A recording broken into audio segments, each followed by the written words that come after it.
Here's the thing. Nobody wants to work anymore.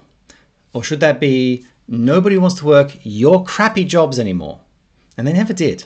Last year, Paul Fairie tweeted a thread of newspaper articles from the last 100 years entitled A Brief History of Nobody Wants to Work Anymore. Now, being of a curious disposition, I looked them up.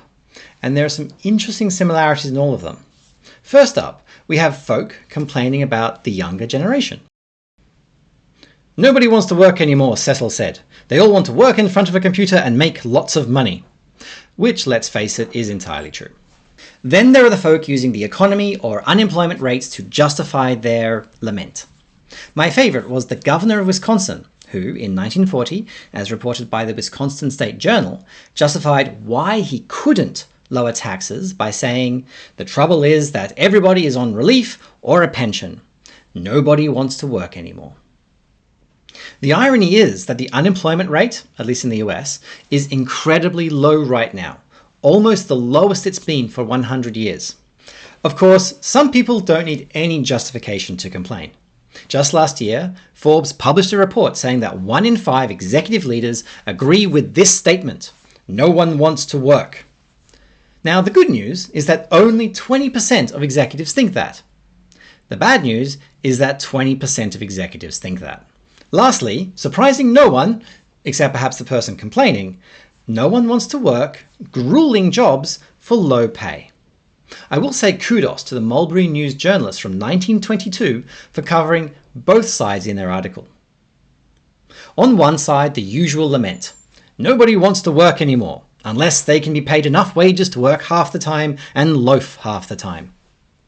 But on the other side, the working man says that hard times are caused by the determined stand the employers have made to beat down wages.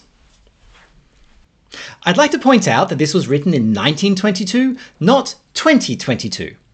You might be forgiven if you didn't realize that. This is a lament as old as people. So millennials, we can rest easy. It's not just us. The lost generation said it about the silent generation, and the greatest generation said it about the boomers. Now I suppose it's the baby boomers' turn? But here's the thing. What all of these people are really saying is no one is desperate enough to work in a crappy job for low pay.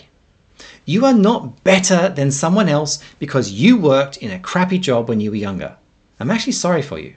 If anything, you should be happy that the next generation has greater options, so they don't have to take those jobs. Businesses aren't owed anything. They need to earn their employees. Sure, somebody has to pick peaches, but it's the business's responsibility to create an environment where people want to do it.